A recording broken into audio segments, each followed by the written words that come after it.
नमस्कार, स्वागत है आपका यूके समाचार 24 में। आज की खास खबर झबरेड़ा से। किसानों के लिए केंद्र की भाजपा सरकार द्वारा बनाए गए काले कानूनों को लेकर उत्तराखंड की पूर्व मुख्यमंत्री हरीश रावत ने शहीद राजा विजय सिंह स्मारक पूंजा बहादुरपुर से लेकर इकबालपुर तक पदयात्रा की। सभी किसान कांग्रेस जनों के साथ जय जवान जय किसान और अभी तो ये अंगड़ाई है, आगे और भी लड़ाई है जैसे जोरदार नारे भी लगाए और कहा कि जब तक भाजपा सरकार महंगाई और किसानों पर जबरन थोपे गए काले कानूनों को वापस नहीं लेती तो कांग्रेस पार्टी सोनिया गांधी के नेतृत्व में आंदोलन करती रहेगी। उन्होंने कहा कि कांग्रेस पार्टी उनके साथ है और जो किसानों के साथ कंधे से कंधा मिलाकर खड़े हैं। पूर्व मुख्यमंत्री हरीश रावत शहीद राजा विजय सिंह स्मारक पूंजा बहादुरपुर पहुंचे, जहां पर भारी तादाद में एकत्रित किसानों के साथ मिलकर शहीद राजा विजय सिंह के चरणों में फूल अर्पित किए।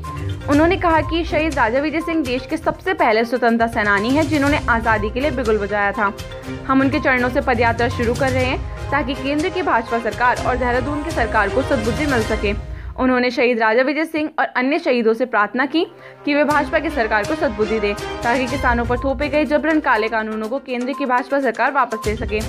पूर्व मुख्यमंत्री हरीश रावत ने कहा कि किसान आंदोलन में करीब 3 किसान शहीद हो चुके हैं। हम उन्हें नमन करते हैं और जय जयकार करते हैं। उन्होंने कहा कि एक तो किसान काले कानूनों को खत्म करने के लिए धरने पर बैठे हुए हैं और एक तरफ इकबालपुर मेल पर करीब 250 करोड़ रुपए किसानों का गन्ना भुगतान बकाया है और राज्य भर में 1000 करोड़ रुपए का गन्ना भुगतान बकाया है।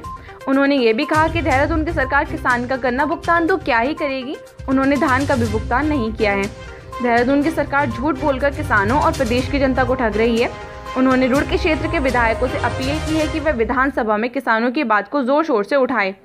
पूर्व मुख्यमंत्री ने कहा कि अभी तो ये हमारी सांकेतिक पदयात्रा है, यदि आवश्यकता पड़ी तो किसान कांग्रेस किसी भी रूप में आंदोलन करने को तैयार ही रहेगी। यूके समाचार 24 से धीर सिंह की रिपोर्ट। हमारे इस क्षेत्र के पहले स्वतंत्रता संग्राम सेनानी 1857 की किसान विद्रोह में जिन्होंने अगुवाई की और अंग्रेजों का मुकाबला किया, हम उनके चरणों से अपनी पद यात्रा प्रारंभ करें। तो इसलिए यहाँ पर पुष्प चढ़ा करके हम सब लोग जो है ये अपनी यात्रा प्रारंभ कर रहे हैं। पद यात्रा कम यात्रा है और प्रारंभ कर रहे हैं और इकबालपुर पर जाकर के हम एक ज्ञापन सौंपेंगे सरकार को कि भाई आप किसानों की तीनों जो कानून उनके पर थोपे हैं, जिनको किसान काला कानून बता रहे हैं, उनको आप तत्काल वापस लीजिए और किसान का सम्मान करिए और खेती और किसानों की भलाई के लिए आप योजना बनाइए। रावत जी, इस क्षेत्र में इसी गांव में उपराष्ट्रपति भी आए थे और जो पूर्व मुख्यमंत्री रहे हैं नारायण तिवारी, उन्होंने भी इसको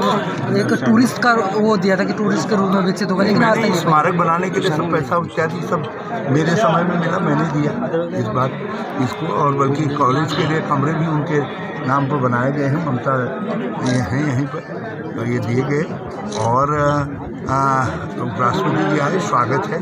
ये शहीद स्थल है, यहाँ सब आएंगे अपना माथा टेकने के लिए, हम उनका स्वागत करते हैं। और हमने राजा विजय सिंह जी के स्मारक से अपनी यात्रा प्रारंभ करके ये संदेश दिया है कि किसानों के लिए जो संघर्ष करेंगे कांग्रेस उनके साथ है। किसानों का 234 करोड़ रुपया अभी भी इकबालपुर शुगर मिल में बाकी है, राज्य सरकार कहती है कि हमने दे दिया है। झूठ बोलते हैं, आज उस झूठ का भी हम पर्दाफाश करने जा रहे हैं। 200 करोड़ से ज़्यादा किसानों का बकाया है चीनी मिल पर जो है, और अभी राज्य भर के किसानों का बकाया है गन्ने का, ये कम से कम नहीं भी होगा तो 1000 करोड़ के करीब होगा सब मिला करके। और धान का भुगतान नहीं किया है, जो धान खरीदा था उसका भुगतान नहीं किया है। तो जो सतत किसान की अवहेलना हो रही है, उसकी अवमानना हो रही है, उसके खिलाफ भी हमारी ये पदयात्रा है। साहब कुंभ मेले